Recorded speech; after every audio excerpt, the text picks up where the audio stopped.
Welcome to Adelaide, and our look back at the first day's play in the second Ashes Test match with Marston's pedigree. Expectation in Adelaide is at fever pitch, with the series poised beautifully at 0-0. Now, I told you yesterday that Adelaide's a rather beautiful city, but I'm not in very salubrious surroundings today. There's a reason for that.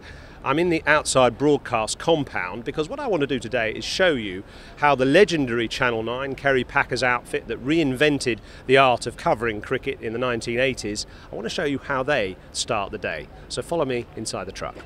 3, 2, 1, roll 5. Welcome to a glorious Adelaide day, everybody, and welcome to the first day of the second Vodafone Ashes Test match. Right, we're in the main broadcast truck here, otherwise known as the scanner. This is where all the live pictures are sent to the world, cut and pasted if you like. It looks a bit like Mission Control with all these monitors here, but there is method in the madness. The central screen is the one which is actually the output, and then all the others are different cameras. There's about 20 cameras covering the game, and there's also replay monitors over to the left. There's graphics, there's fisheye lenses, there's all sorts of other things fed in, but the main thing of course is that the output in the middle is showing the game. Rob Sherlock is a director, and on his right is the vision mixer. Rob tends to call the shots, select the cameras, and the vision mixer presses the appropriate buttons. I just love this music. 30 seconds to BT5. Well, there England in their traditional huddle. That's really raised the expectation levels, that build-up. I'm really excited. I better go and watch the action. Well, from the moment that huddle finished, everything went perfectly for England. An extraordinary scoreline. Australia bowled out for 245, 3 wickets in the first 2 and a bit overs, 2 of them to Anderson, 1 a run out.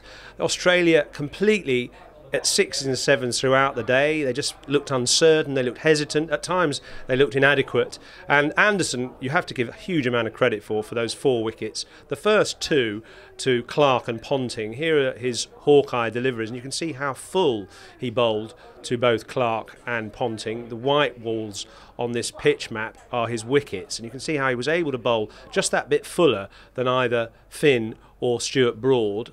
He was able to bowl fuller because he got that late swing, and that gave him the confidence to pitch the ball up, and the swing was just too much for both Ponting and Michael Clarke.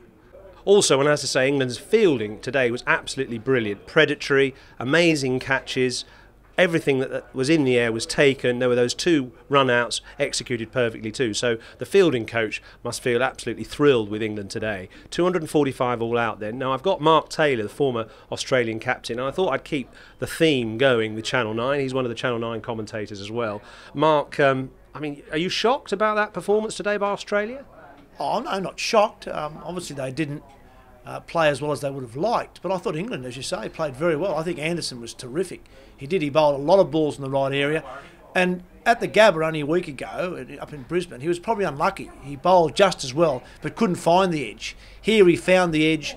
He asked questions to the batsmen all day, and I think along with Graham Swan, he did a terrific job. I think 29 overs, 2 for 70. That's all you can ask for from a spinner on day one here at Adelaide, and between the two of them they kept Australia in check and got wickets at regular intervals.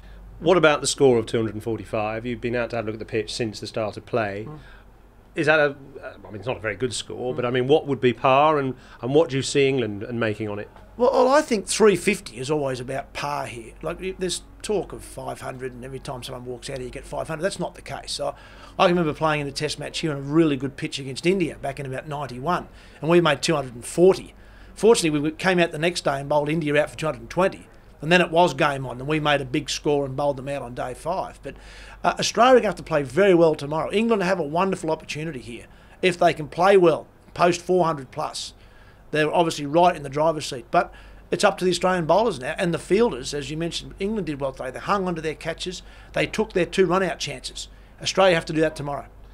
I'm sorry to smile, but I mean, we've had so much times where Australia have gloated over England, and I mean, you had that day in Trent Bridge, I think, where you batted all day. England couldn't get a wicket, so excuse us for smiling, but we're actually going to enjoy this moment. It may not last, hopefully it will, but I just wonder also, I wonder what Channel 9's figures will be like tomorrow, their audience figures, with Australia not doing so well. But maybe they'll come back tomorrow, we'll see. Thanks, Mark, for your time anyway. Speak to you tomorrow.